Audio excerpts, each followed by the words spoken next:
Ողջույն։ Եկեք մի պահ պատկերացնենք այն անտեսանելի վտանգները, որոնք թաքնված են հսկայական կառույցների խորքում։ Այսօր մենք միասին կբացահայտենք մի անհավանական պատմություն, մի թաքնված սպառնալիքի եւ մի հանճարեղ ինժեներական լուծման մասին, որը լուռումունջ փրկեց մի ամբողջ պատվար։ Ամեն ինչ սկսվեց ընդամենը 3 բառից, որոնք ցանկացած ինժեների համար մղզավանջի պես են հնչում՝ գրունտը ներս էր հոսում։ Սա այն նախադասությունն է, որը ոչ ոք չի ուզում լսել, երբ խոսքը վերաբերում է մի հսկայական ջրամբարի։ Պատկերացրեք մի իրավիճակ. հսկայական պատվարի սրտում, որտեղ ամեն ինչ պետք է քարի պես ամուր լինի, ինժեներները հայտնաբերում են մի բան, որը չպետք է լիներ։ Ավազի ու կավի պլաստիկ զանգվածը պարզապես ներս էր սողում բետոնե պատի ջաքերից։ Սա սովորական արտահոսք չէր, սա կառույցի մահացու վտանգի ահազանգներ։ Դե որպեսի լրիվ պատկերացնենք, թե ինչքան լուրջ էր իրավիճակը, եկեք սկսենք մեր առաջին բաժնից՝ պատվարը վտանգի տակ։ Այստեղ կտեսնենք, թե ինչ քրիտիկական թերություն էր թաքնված Այգեձորի ջրամբարի խորքում։ Նախ մի պարզ բան հասկանանք. պատվարը, շատ պարզ ասած, ունի երկու հիմնական մաս։ Մեկը հենարանային պրիզման է, պատվարի ամուր կմախքը, որը պատրաստված է խճից ու քարերից։ Մյուսը հակաֆիլտրացիոն էկրանն է, ավելի փափուկ ավազակավից, որը նման է անջրանցիկ թաղանթի կամ մաշկի։ Նրա գործն է ջուրը պահել իր տեղում։ Ուրեմն, եթե ունենք ամուր կմախք ու անջրանցիկ մաշկ, ինչը կարող է սխալ գնալ։ Ինչպես պարզվեց, շատ բան։ Եկեք անցնենք մեր հաջորդ բաժնին ու տեսնենք, թե ինչու էր պատվարը կարծես դանդաղ իրեն ուտում ներսից։ Մեր պատմության գլխավոր չարագործը հիդրոդինամիկ ճնշումն է։ Պատկերացրեք սեղմում եք ջրով լի սպունգը։ Հիմա պատկերացրեք այդ նույն ուժը, բայց միլիոնավոր անգամ մեծացրած։ Հենց այս հսկայական ուժն էր, որ խողի մեջ պարփակված ջրի միջոցով պատվարի փափուկ մաշկը կավը դուրս էր մղում բետոնի ջաքերից։ Իսկ ինչ է ստացվում, երբ պատվարի մի մասը սկսում է դուրս հոսել։ Ներսում առաջանում է դատարկություն։ Ու սա ոչ թե փոքր մի անցքեր, այլ աջող, թուլացած մի գոտի հենց պատվարի սրտում, որը կարող էր ամեն պահի փլուզման պատճառ դառնալ։ Ու եթե կարծում եք, թե չափազանցնում եմ, ուղղակի լսեք ինժեներական գնահատականի սառը անկեղծ եզրակացությունը։ Առկա է պատվարի փլուզման իրական հնարավորություն։ Այստեղ արդեն կատակի տեղ չկար։ Բայց ինժեներները խուճապի չեն մատնվում, նրանք պլաններ են մշակում։ Ու այս պլանը պետք է ասել հանճարեղ էր իր պարզության մեջ։ Եկեք տեսնենք լուծումը՝ ցեմենտավորումը։ Ըստ էության նրանք որոշեցին պատվարի սիրտը ներարկել մի տեսակ կառուցվածքային սուպեր սոսինձով։ Իսկ ինչ է իրականում ցեմենտավորումը։ Շատ պարզ ասած, դա նման է հողին հսկայական ներարկում անելուն։ Հատուկ խառնուրդը մղվում է գրունտի խորքերը, որպեսզի ամրացնի այն, լցնի բոլոր դատարկությունները եւ իհարկե կանգնեցնի ջրի հոսքը։ Այսպիսով, նրանց առաքելությունը բաղկացած էր 4 մասից։ Առաջին՝ պետք էր կանգնեցնել արյունահոսությունը, այսինքն ամրացնել թուլացած կավե էկրանը։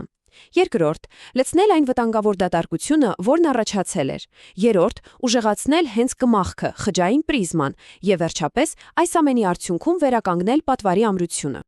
Լավ, բայց ո՞նց են իրականում անում այս ամենը։ Հենց հիմա մենք քայլ առ քայլ կանցնենք այս անհավանական բարձր ռիսկային գործընթացի վրայով ցեմենտավորման ուղեցույց բաժնում։ Ամեն ինչ հանգում է 3 հիմնական քայլի։ Պարզ է հնչում, չէ՞, բայց մանրամասներն ուղղակի անհավանական են։ Սկզբում հորատում են ճշգրիտ անցքեր, հետո պատրաստում են հատուկ բաղադրատոմսերով լուծույթներ, եւ վերջում այդ ամենը ներարկում են բարձր ճնշման տակ։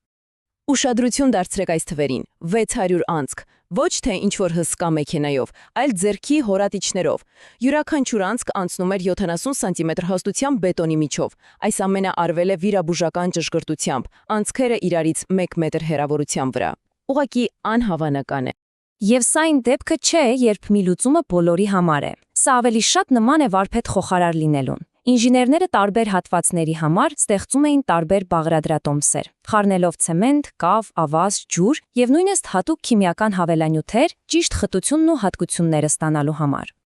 Նույնիսկ ներարկման եղանակներն էին տարբեր։ Ամուր գրունտի համար օգտագործում էին շրջապուտույտային մեթոդը, որը նման է համակարգը լվանալուն, համոզվելու, որ այն ամուր է։ Իսկ ավելի թույլ սպունգի նման հատվածների համար կիրառում էին ճնշումային մեթոդը, շատ զգույշ լցնելով, որպեսզի ավելի շատ վնաս չպատճառեն։ Դե երբ են դադարում լուծույթ մղել։ Պատասխանը պարզ է, երբ գրունտն ասում է վերջ, ել չեմ ուզում։ Ինժեներները դա բառացիորեն անվանում են մերժում։ Սա այն պահն է, երբ հողն այնքան է հագեցած, որ այլևս ոչ մի քաթիլ չի կլանում։ Նշանակում է առաքելությունն այդ կետում կատարված է։ Լավ, աշխատանքն արված է։ Բայց ինչպես կարող ես 100%-ով վստահ լինել, որ ամեն ինչ աշխատել է։ Չես կարող ուղղակի հույսդ դնել բախտի վրա, չէ՞։ Եկեք բարձենք, թե ինչպես են նրանք հաստատել, որ իրենց սուպերսոս հինձնը աշխատել է։ Այստեղ գործում էր շատ խիստ պլան։ Սկզբում հորատում էին մի քանի նոր ստուգիչ անցքեր։ Հետո փորձում էին այդ անցքերի մեջ ջուր լցնել։ Եթե գրունտը խմում էր ջուրը, նշանակում է նորոգումը լավ չի ստացվել։ Այդ դեպքում վերադառնում էին ու նորից ցեմենտավորում տվյալ հատվածը։ Եվ այսպես շարունակ, մինչև արդյունքը լիներ կատարյալ։ Ապացույցը թվերի մեջ է։ Մինչև աշխատանքները գրունտը ծարավ սպունգի պես կլանում էր ջուրը։ Հետո նպատակն էր այն դարձնել գրեթե ամբողջությամբ անջրանցիկ, խոսքը րոպեում մեկ փոքր բաժակից էլ քիչ ջուր կլանելու մասին է։ Հենց այդպես են հասկանում, որ հաղթել են։ Իսկ ինչ արժե կանխել մի ամբողջ աղետ։ Մոտ 34 միլիոն դրամ։ Երբ մտածում ես, թե ինչ էր դրված խաղասեղանին, մարդկային կյանքեր, խաղակներ, ենթակառուցվածքներ, դա ուղղակի անհավանական գին է։ Եվ այսպես, լուր սպառնալիքը վնասազերծվեց։ Պատվարն այլևս անվտանգ էր։ Անտեսանելի վերքը բուժվեց, եւ հոսանքնի վար ապրող մարդիկ կարող էին հանգիստ քնել, հավանաբար այդպես էլ չիմանալով, թե ինչպիսի վտանգից են փրկվել։ Սա իրոք ստիպում է մտածել այնպես, չէ՞։ Մինչ մենք մեր առօրյա կյանքով ենք ապրում, քանի այլ նման անտեսանելի նորոգում է տեղի ունենում մեր շուրջը։ Քանի լուր պահապան է հենց հիմա նորոգում աշխարհի անտեսանելի ճաքերը, պարզապես մեզ անվտանգ պահելու համար։